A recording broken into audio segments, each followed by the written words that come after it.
लाल किले पर। जी हां, आज से भारत जोड़ो यात्रा में 9 दिनों का ब्रेक है, लेकिन इस ब्रेक से पहले राहुल गांधी ने जो तेवर लाल किले से दिखाए हैं, जो हुंकार लाल किले से भरी है उन्होंने, और उसकी गूंज सच बताऊं तो लंबे वक्त तक सियासत में सुनाई देती रहेगी।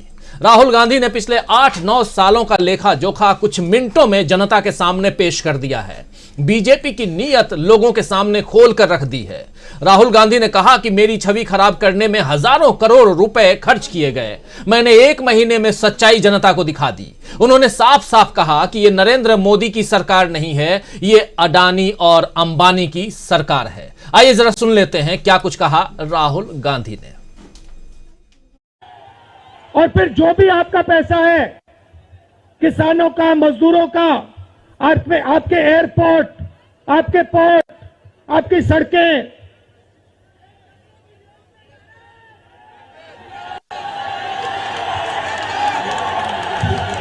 सीधा किसके जेब में? इनके मालिक के जेब में।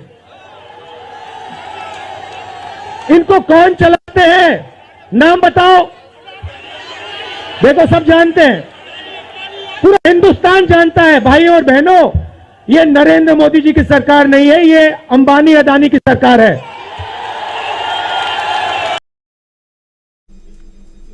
तो ये नरेंद्र मोदी की सरकार नहीं है, बल्कि ये अंबानी और अदानी की सरकार है। दोस्तों, याद नहीं पड़ता कि राहुल गांधी से पहले किसी और नेता ने हाल फिलहाल में इतने खरे तरीके से सरकार की आलोचना की हो, उसके उद्योगपतियों की तरफ झुकाव पर इस तरह वार किया हो। बीजेपी ने बहुत कोशिश की थी कि देश को कांग्रेस मुक्त बनाया जाए। 8 साल पहले आप याद कीजिए, कांग्रेस मुक्त भारत का नारा दिया गया था, मगर ऐसा नहीं हो पाया, बल्कि राहुल गांधी देश को जोड़ते हुए लाल किले तक पहुंच गए और उन्हें रोकने की बीजेपी की सारी चालाकियां धरी की धरी रह गईं। अब लाल किले से राहुल गांधी ने मोदी सरकार पर जिस तरह बड़ा प्रहार किया है, राहुल ने कहा है कि मोदी सरकार ने सब कुछ बेच दिया, उसी लाल किले तक को बेच दिया। आइए जरा सुन लेते हैं राहुल गांधी ने क्या कुछ कहा। कि जैसे इन पर लगाम लगी हुई है, वैसे हिंदुस्तान के प्रधानमंत्री पे भी लगाम लगी हुई है। उनकी गलती नहीं है, वो संभाल नहीं पा रहे हैं, कंट्रोल नहीं कर पा रहे हैं, उनको कंट्रोल कर दिया है। नहीं, मैं सच बोल रहा हूं, क्योंकि आप देखिए, एयरपोर्ट भी उनके, पोर्ट भी उनके, एग्रीकल्चर के स्टोरेज डिपो भी उनके,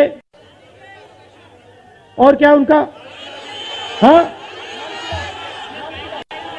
लाल किला भी उनका, लाल किला भी उनका, सारे के सारे पब्लिक सेक्टर की कंपनियां उनकी,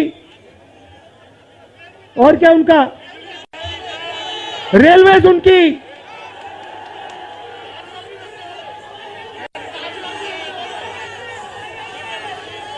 अभी भाई और बहनों ताजमहल भी चला जाएगा, तो सब कुछ उनका। तो ये देश की सच्चाई है। हाईवे भी उनके, सेलफोन भी उनके, मगर सच्चाई हमारी।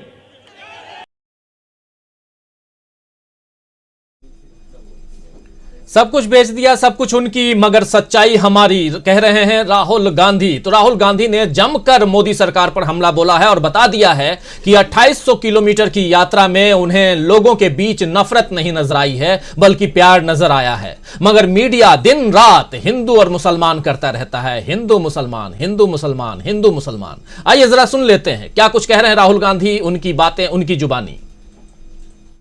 मैंने मीडिया के बारे में कहा कि हमारे दोस्त हैं, मगर हमारी बात टीवी पे कभी नहीं दिखाते हैं, और वो तो तब भी ठीक है, हमारी बात नहीं उठाएं तो ठीक है, कोई प्रॉब्लम नहीं है, मगर ये एक और काम करते हैं। इनकी गलती नहीं है। देखिए, ये जो यहां खड़े हैं, इनसे गुस्सा मत होइए, इनकी गलती नहीं है। देखिए, मुस्कुरा रहे हैं, ये जानते हैं लगाम लगी हुई है, पीछे से लगाम लगी हुई है, मगर इनके जो चैनल हैं ये भी नफरत फैलाने का काम करते हैं। 24 घंटा हिंदू मुस्लिम हिंदू मुस्लिम हिंदू मुस्लिम हिंदू मुस्लिम हिंदू मुस्लिम। यह सच्चाई नहीं है भाइयों बहनों। मैं चला हूं कन्याकुमारी से यहां तक, यह सच्चाई नहीं है। यह मीडिया में चलाया जाता है, फैलाया जाता है। ये देश एक है। इन सड़कों पे लाखों लोगों से मिला हूं, सारे के सारे एक दूसरे से मोहब्बत करते हैं, प्यार करते हैं, गले लगते हैं। तो दोस्तों देखा आपने, सुना आपने, राहुल के ये तेवर बीजेपी के लिए बड़ी चेतावनी है कि वो राहुल को हल्के में लेने की भूल न करे।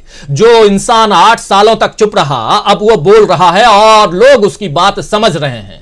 तो आइए दोस्तों, आज बहुत कुछ है इस चर्चा में और सवाल यही है कि क्या आने वाले कई चुनावों से पहले, कई चुनाव कह रहा हूं क्योंकि 2023 में 10 चुनाव हैं लगभग, 9 तो बिल्कुल पक्का है, एक चुनाव हो सकता है कि जम्मू कश्मीर में हो जाए तो 10 चुनाव विधानसभा के, और उसके बाद आम चुनाव यानी लोकसभा के चुनाव 2024 में। तो कई चुनावों से पहले राहुल गांधी की हुंकार जो है, जो आज लाल किले से हुंकार उन्होंने दी है, जो ललकार सुनाई दी हम लोगों को, हम सबको, वो बीजेपी की जड़ें हिला देगी। आइए शुरुआत करते हैं चर्चा की। हमारे साथ कुछ वरिष्ठ साथी जुड़े हुए हैं, उन सबसे आपका परिचय करवाऊं, आगे बढ़े। हमारे साथ इस वक्त 6 वरिष्ठ साथी जुड़े हुए हैं। 2 प्रोफेसर साहब हमारे साथ जुड़े हुए हैं। प्रोफेसर अखिल स्वामी जी हमारे साथ हैं और प्रोफेसर रविकांत जी हैं। आप दोनों का स्वागत करते हैं। और 2 डॉक्टर साहब भी जुड़े हुए हैं हमारे साथ, डॉक्टर राकेश पाठक जी और डॉक्टर दीपक पाचपोर जी, आप दोनों का भी स्वागत है। और साथ में 2 पत्रकार सब हैं, 2 पत्रकार अलग से कह रहा हूं। मीनू जैन जी पॉलिटिकल एनालिस्ट के रूप में बैठती हैं, लेकिन पत्रकार हैं, बहुत अंदर तक की खबरें रखती हैं। पत्रकार का काम भी तो वही होता है दोस्तों। मीनू जी आपका स्वागत है और स्वागत है हमारे ऑनलाइन एडिटर अमलेंदु उपाध्याय जी का। आप 6 साथी, आप सबका स्वागत है। दिन भर हम लोग भी आज दिल्ली की सड़कों पे थे, धक्के खाते रहे, लेकिन इन धक्कों में भी बहुत मजा है। और इस बीच लगातार मैं कहता हूं कि इस यात्रा से ये जुड़ गए, इस यात्रा से ये जुड़ गए, हमारे साथ जुड़े हुए जो साथी, जो वरिष्ठ पैनलिस्ट साथी जो होते हैं, उन सब का परिचय आप लोगों को जब देता हूं तो एक परिचय और दे दूं। प्रोफेसर अखिल स्वामी जी भी राहुल गांधी की यात्रा में पिछले दिनों शामिल हुए, हरियाणा में जब ये यात्रा थी, और वो अपनी आप बीती, अपनी बात ज़रूर सुनाएंगे इस चर्चा में। और डॉक्टर राकेश पाठक जी तो जुड़ ही चुके हैं ऑलरेडी, मीनू जी जुड़ चुकी हैं, और मैं तो धक्के खाता ही रहा हूं, तो आप सब जानते हैं। चलिए चर्चा आगे बढ़ाएं, लेकिन एक बात और आज बहुत खास रही राहुल गांधी की इस यात्रा में। केरल में मैं था और उसके अलावा हमारे साथी, आप तमाम साथी अलग अलग जगहों पे राहुल गांधी की पदयात्रा में शामिल हुए, लेकिन सचमुच दिल्ली जो है वो कुछ अलग है। दिल्ली बता देती है कि हाँ ये मैं दिल हूं, और वो दिखाई दिया आज दिल्ली की सड़कों पे। जितनी भीड़ दिल्ली में मैंने देखी, उतनी भीड़ कल मैंने हरियाणा में नहीं देखी, और न ही इससे पहले केरल में उतनी भीड़ देखी। भीड़ तो केरल में भी बहुत थी, हरियाणा में भी बहुत थी, लेकिन यहां जो भीड़ थी वो गजब की थी। और फूलों की बारिश, अलग ही अंदाज, और उसके बाद लाल किले से राहुल की ललकार तो अभी सुन ही रहे थे आप लोग। इस यात्रा में आखिर में राहुल का साथ देने के लिए आए दक्षिण भारत के अमिताभ बच्चन, और अपने अदा के कारण, अपनी अदायगी के कारण पूरे कहें तो दिलो दिमाग में वो बसते हैं बहुतों के, मेरे दिलो दिमाग में भी बसते हैं, कमल हासन कुछ दिनों पहले, आप जानते हैं पिछले चुनाव में, 2019 के चुनाव से पहले, 2019 से पहले कमल हासन जो हैं वो उन्होंने पॉलिटिकल पार्टी बना ली थी, और कहा जा रहा था कि वो बीजेपी के साथ आएंगे, और अभी तक उनका झुकाव उधर ही दिखाई भी दे रहा था। लेकिन आज जब बीजेपी की तरफ से न होते हुए कमल हासन इधर आए हैं, तो यानी राहुल गांधी के साथ साथ कदम ताल करते हुए दिखाई दिए, तो कई बीजेपी के नेताओं के ट्वीट आने लगे, बाइट्स आने लगी, और एक अलग हड़कंप मचा हुआ है। बीजेपी जितनी चालें चल रही हैं दोस्तों, हर चाल में उसे नफा नहीं नुकसान ही हो रहा है। कोविड की चाल चली गई, आखिरी चाल, संसद के सत्र को सप्ताह भर पहले खत्म कर दिया गया, ये भी उसमें से एक चाल ही है। तो बहुत कुछ है और इन चालों पे बात करेंगे हम, लेकिन कमल हासन और राहुल गांधी साथ साथ कदम ताल करते हुए दिल्ली की सड़कों पे दिखाई दिए। जरा देख लेते हैं और उसके बाद और भी रिपोर्ट है। हमारे साथ एक्सक्लूसिव बातचीत की योगेंद्र यादव ने, उनकी रिपोर्ट भी है, वो भी देखेंगे। छोटी छोटी रिपोर्ट्स आप लोगों के लिए लाए हूँ। बड़ी पूरी रिपोर्ट जो है वो बाद में अलग से वीडियो हम डाल देंगे, आप लोग देख लेंगे, वो भी देखेंगे। लेकिन कमल हासन की ये जो सिर्फ विजुअल के साथ कुछ मेरी ही आवाज़ है आप सुनते हुए, क्योंकि बहुत धक्का मुक्की खाते हुए, भीड़ में भागते हुए और राहुल गांधी की तेज़ गति से ज़्यादा गति देने की कोशिश करते हुए जब आप रिपोर्टिंग कीजिए तो आप समझ सकते हैं कि आपकी आवाज़ कितनी निकलेगी। फिर भी देख लेते हैं। छोटी सी रिपोर्ट नहीं बल्कि विजुअल्स कहें उसको तो ज़्यादा ठीक है, क्योंकि राहुल गांधी और कमल हासन साथ साथ हैं, देखना ज़रूरी है। और यहाँ से दक्षिण की राजनीति में एक अलग उफान आने वाला है, ये तय मानिए। इसलिए कमल हासन ज़रूरी है यहाँ आप लोगों के सामने पेश करना। और फिर आएंगे सीधे चर्चा में, और प्रोफेसर अखिल स्वामी जी के पास हमेशा की तरह जैसे आता हूँ, उनके पास आकर उनसे बातें समझेंगे। चलिए पहले देखते हैं कमल हासन जैसे उनकी एंट्री होती है, क्या कुछ होता है दिल्ली की सड़कों पे। राहुल गांधी बगल में है और हम लगातार देख रहे हैं। देखिए राहुल गांधी और कुछ कागज पढ़ते हुए राहुल गांधी, और साथ में कमल हासन। दिल्ली की सर्दी के हिसाब से राहुल गांधी जो हैं वो साथ साथ चल रहे हैं। दिल्ली पुलिस लगातार मेहनत करती हुई, बहुत मेहनत कर रही है दिल्ली पुलिस इस भीड़ को सुधारने के लिए, इस भीड़ को कम करने के लिए।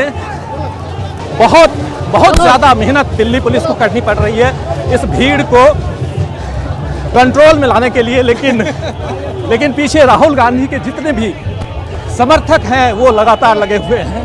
और ये आगे गए राहुल गांधी बात करते हुए।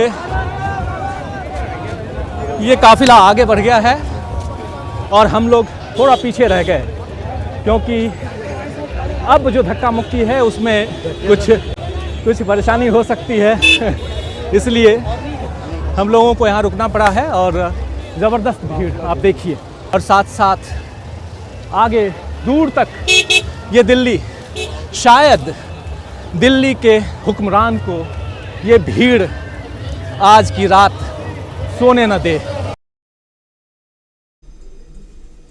जी हाँ, आज की रात दिल्ली के हुक्मरान को ये भीड़ सोने नहीं देगी, और ज़बरदस्त भीड़ थी। प्रोफेसर अखिल स्वामी जी, आप भी इस भीड़ से मुकाबला करके लौटे हैं, क्या कुछ कहेंगे दिल्ली पहुंचने से पहले और आज दिल्ली में? मैं कल सुबह सोहना गया था। सोहना के इलाके में मैंने यात्रा की वास्तविकता में राहुल जी के साथ। देखिए वास्तविकता में हुआ क्या कि मैंने अपने जीवन में 4-5 किलोमीटर से ज्यादा प्रतिदिन कभी पैदल नहीं चला हूं।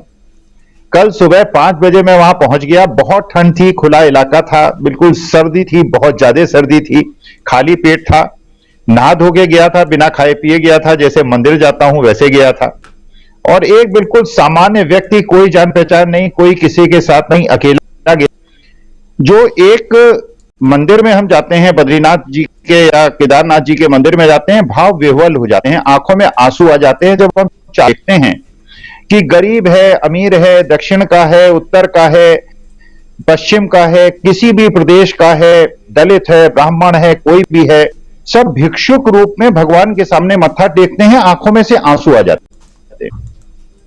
उसी प्रकार से जब इस यात्रा में जुड़ा, वास्तविकता कह रहा हूं राजीव जी, मेरी में 15 किलोमीटर चलने के बाद 3-4 बार आंसू आए। एक थाने के सामने जाके 5-6 वहां पुलिस कांस्टेबल खड़े थे, लड़के थे, लड़कियां थी, यंग थे बिल्कुल। मैंने उनसे पूछा कि पड़ाव कितनी दूर है, क्योंकि मैं थक गया था, उस समय थकान थोड़ी महसूस हुई थी।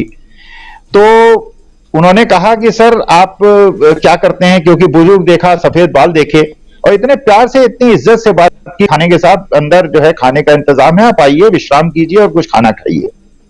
मेरी आंखों में आंसू आ गए, उन्होंने भी महसूस किया कि मेरे आंखों में आंसू आ गए। मैंने कहा इतना देश है, इतना सुंदर देश है, इतने सुंदर तुम लोग बच्चे हो, इतने प्यारे बच्चे हो, बुजुर्गों को इतना आदर हो, सभी धर्म जाति के लोगों को आदर देते हो, अच्छे लोगों को आदर देते हो, कितना प्यारा देश। मैंने ये सोचा था राजीव जी कि जब ये 15 किलोमीटर चलने आऊंगा, इस ठंड में आऊंगा, तो मेरे पैरों में दर्द होगा, मेरे शरीर में दर्द होगा। मैं आपको सच्चाई बता रहा हूं, शाम तक मेरे शरीर में इतनी स्फूर्ति थी, आज या शाम को या पूरे दिन मुझे महसूस नहीं हुआ कि मैं पैदल चला, जो मैं सोच नहीं पा रहा था। वास्तविकता में जिस प्रकार की एक अनुभूति होती है, कितना प्यारा देश है, इस प्यारे देश को, इस सुंदर देश को, देखिए हमारी एक तो जननी मां थी जिसने मुझे जन्म दिया था, उसकी मृत्यु हो गई, और जिसको हम मानते हैं, जिसने हमने पाल पोस के बड़ा किया, जिसने अपने आंचल में हमको आश्रय दिया, वो भारत माता है। इतने प्यार करने वाली भारत माता है। इसको 8 साल के अंदर इन लोगों ने कितना परेशान कर दिया, कितना हिंदू मुसलमान सिख ईसाई में बांट दिया, किस प्रकार दलितों को पेड़ों से पकड़कर पीटा, जैसे दलित लड़की को अंधेरे में 12 बजे रात को बिना किसी उसके माता पिता की अनुमति के केरोसिन का तेल डला के डला दिया, और एक पत्थर मारने के आरोप में आरोपी के घर में बुलडोजर चला दिया। लेकिन जिस व्यक्ति ने अपनी जीप से किसानों को कुचल दिया, उसके घर पे बुलडोजर नहीं चला। मुझे लगा इतने प्यारी भारत माता जिसने अपनी सभी संतानों को, 135 करोड़ लोगों को अपने परिवार की तरह प्यार दिया है, स्नेह दिया है, जो आपस में मिलजुल कर हमेशा रहा है, उस परिवार को 8 साल में कैसे तोड़ने का प्रयास हुआ। और जो राहुल जी ने बात कही, वास्तविकता में एक बुजुर्ग की हैसियत से, क्योंकि देखिए मेरा स्टेशन आने वाला है, मैं जानता हूं मेरा स्टेशन आने वाला है, लेकिन जब अपने देश के युवाओं को, जब इस देश की युवा शक्ति को, और एक धक्का नहीं लगा, मुझे ऐसा नहीं कहीं महसूस हुआ कि मुझे किसी ने क्रॉस करने की कोशिश की हो, पावर करने की कोशिश की हो, बुजुर्ग देखकर ये सोचा हो कि इसको पीछे हटा दो। इतना प्यारा माहौल, तो इतने प्यारे देश को जिसने तोड़ा, जिन लोगों ने तोड़ा और बिल्कुल विभाजित कर दिया, राहुल गांधी ने वो जो एक भावना होती है, एक देश के प्रेम की भावना होती है, जो राष्ट्रभक्ति की भावना होती है, जो राष्ट्र प्रेम की भावना होती है, वास्तविकता में राहुल गांधी ने वो जगा दी है। ये देश के लिए बहुत शुभ संकेत है, हम सबके लिए बहुत शुभ संकेत है, मेरे जैसे शिक्षक के लिए बहुत शुभ संकेत है, मेरे जैसे बुजुर्ग के लिए बहुत शुभ संकेत है, क्योंकि मैं चाहता था कि मेरा देश मैं देखूं, एक मजबूत राष्ट्र के रूप में देखूं। 8 साल में जितना ये बिगड़ा है, मुझे ऐसा है कि राहुल गांधी की यात्रा से और जिस प्रकार से युवाओं का इससे जुड़ाव हो रहा है, देश दोबारा मजबूत होगा, परिवार बनेगा, कोई धर्म और जाति का विद्वेष नहीं होगा, और हम मिलजुल कर अपने देश को आगे बढ़ाएंगे। और जो लोग हमारे देश को तोड़ने की कोशिश करेंगे, जो टुकड़े टुकड़े गैंग होगा, उसको मुक्की खानी पड़ेगी, और हम जीतेंगे, भारत जीतेगा, और देश का प्रेम जीतेगा, सद्भाव जीतेगा, और देश जीतेगा। राजीव जी जी बिल्कुल बिल्कुल। और सबसे बड़ी बात यह है कि राहुल गांधी अपने मकसद में कामयाब होते हुए दिखाई दे रहे हैं। कहीं भी वो पॉलिटिक्स करते हुए नजर नहीं आ रहे हैं, राजनीति यहाँ, सियासत यहाँ नजर नहीं आ रही है, लेकिन राहुल गांधी का सीधा वार मोदी सरकार पर। और अब तो पिछले दिनों वो चुप हो गए थे, 2 लोगों की, 2 व्यापारियों की, उद्योगपतियों की सरकार कहते थे, लेकिन अब नाम लेकर कह रहे हैं अंबानी और अडानी की सरकार, जो अभी आपने सुना भी। इस बीच तमाम साथी जो हमारे साथ जुड़े हुए हैं, आप सबका एक बार फिर से इस्तकबाल करता हूं। आज बहुत सारे साथी, बहुत सारे हमारे दर्शक जो इस कार्यक्रम को देखते हैं, वो दिल्ली के ITO पर और उसके आसपास मिले। मुझे बहुत अच्छा लगा कि आप लोग पहचान भी गए, मिले भी, और इस यात्रा में आप लोग सहभागी बने हुए हैं और आप सब आगे भी बढ़ रहे हैं, तो बहुत शुभकामनाएं देता हूं आप लोगों को। वहाँ भीड़ भाड़ और भागम भाग में कई लोगों से ठीक से मैं मिल नहीं पाया था, लेकिन इस प्रोग्राम के जरिए आप लोगों को धन्यवाद देता हूं। डॉक्टर राकेश पाठक जी, आपके पास आऊं, लेकिन उनसे आपसे पहले जरा मैं दिखाना चाहता हूं एक छोटी सी रिपोर्ट। राहुल गांधी जब इस पदयात्रा की तैयारी करने के लिए सिविल सोसाइटी के लोगों को बुलाए थे, तो उसमें सबसे अग्रणी भूमिका में जो एक प्रमुख चेहरा था वो है योगेंद्र यादव का। योगेंद्र यादव ने एक्सक्लूसिव बातचीत की हमारे साथ, हमारे सहयोगी परवीन शेख के साथ में। आइए सुनते हैं छोटी सी एक छोटा सा हिस्सा एक, और फिर आगे बढ़ते हैं। आपके पास आता हूँ डॉक्टर साहब, सुनिए जरा क्या कुछ कह रहे हैं योगेंद्र यादव इस भारत। योगेंद्र जी, आप दिल्ली आ चुके हैं, क्या मैसेज दिल्ली वालों के लिए? एक ही मैसेज कि इस देश में दिल्ली ने कई बड़े बदलाव की शुरुआत की है, और उम्मीद करते हैं कि इस बार ये जो झूठ और नफरत की दीवार को तोड़ने की में भी दिल्ली अपना योगदान देगी। पिछले 108 दिन में इस दीवार में एक छेद हो गया है, अब दिल्ली धक्का लगाए तो ये दीवार गिर जाएगी। जो कोरोना को लेकर बार बार अटैक किया जा रहा है, हमला किया जा रहा है, उसको लेकर जितना अटैक होता है मुझे लगता है तीर निशाने पे लगा है, और जब बीजेपी कोरोना की बात करने शुरू करती है इसका मतलब है कि यात्रा की सफलता का सर्टिफिकेट मिल गया है।